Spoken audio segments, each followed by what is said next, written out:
See these two diamonds here? I'm going to place it down, I'm going to pick it back up, now it's 3 spades. I'm going to put the 3 spades back down, pick it up again, into 2 diamonds. That may seem impossible, but that's kind of what magic's all about. I've been practicing magic for about 2 or 3 years, and I've deeply researched, studied, and practiced it. What I plan to do here is kind of teach anyone how you can learn magic by using skills in illusion, acting, and manipulation.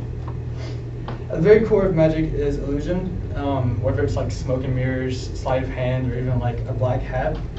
Illusion is most commonly used in magic, and it's one of the most useful tools that there is.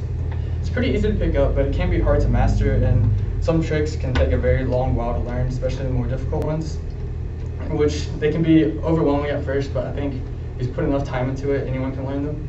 Augusto Correri said it best in his autobiography called An Autobiography of Hands on Training in Sleight of Hand Magic, in which he said, while some sleights can be learned in a few hours, the vast majority take months and often years of solitary practice.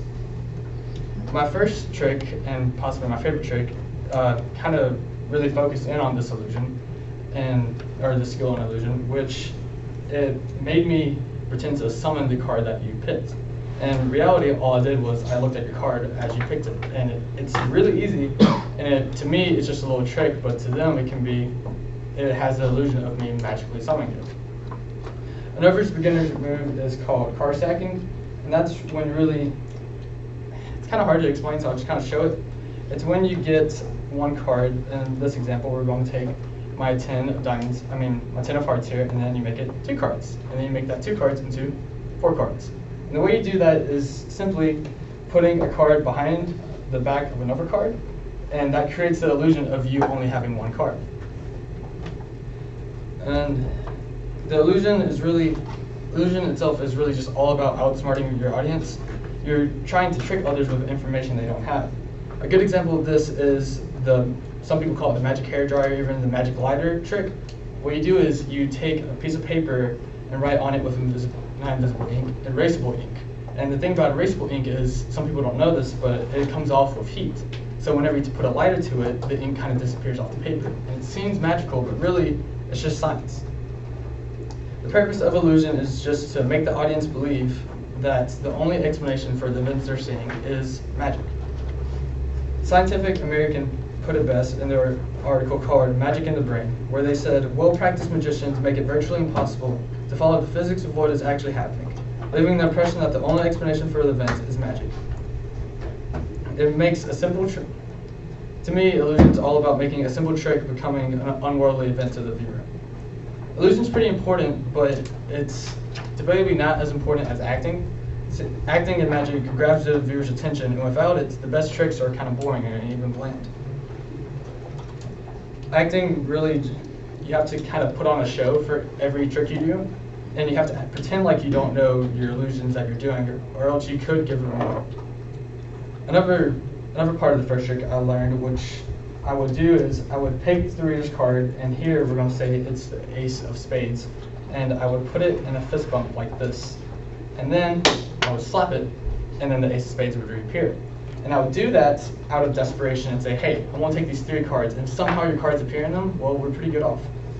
And what that does is, me acting like I don't know the card's gonna magically appear, makes that more even unbelievable when it finally does appear. Acting also helps the audience understand the trick, and because if a trick can be really intricate, the audience can get lost pretty easily. So it's kind of the magician's job to keep everybody on track. Good enthusiasm is kind of the key to acting. If you care about your trick, they're going to care about it too, and passion is really what can make a trick so great.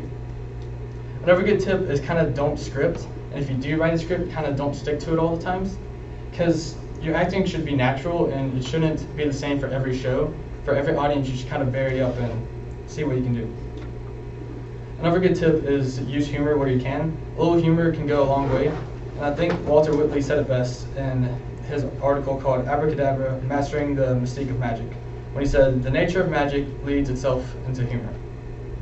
As important as acting and illusion are, manipulation is probably the most important tool for magic, and it also can be the most difficult because it relies on the wild factor of the audience itself. See, when you try to manipulate someone, you never know how they're going to respond, and so it can be pretty difficult. It's kind of the magician's job to manipulate the audience into belief in magic. A good show should kind of trick the audience into going into another universe. And it's the magician's job in that universe to make them believe that anything's possible, to make them believe magic. However, seeing the impossible doesn't always mean people are going to believe it, and that's where the magician comes in to manipulate them into believing what they're seeing.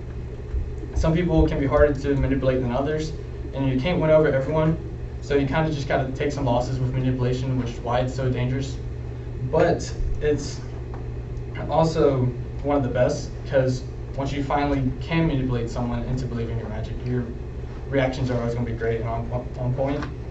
And that's really showed by the pick a card, any card phrase. See, that starts off the trick already manipulating one person from the audience and putting them into the trick directly, making them think they have control, but in reality, you're still in control of the magic. See, magic is easier to believe whenever a viewer is a part of the trick itself, which is why manipulation is so good of a tool. It can make almost anyone believe. Illusion, acting, and manipulation all intertwine to perform the best magic tricks. These three tools can be difficult to learn at first, but with enough patience and enough practice and enough passion, I think anyone can master them. I love magic not because I get to put on a show or because I get to trick someone or even because I get to manipulate someone. The reason I love magic is because I get to witness someone believe in something they thought couldn't be done, so I get to perform it. I can't tell you why, but that never fails to put a smile on my face. Try it out for yourself. You'll probably be smiling too.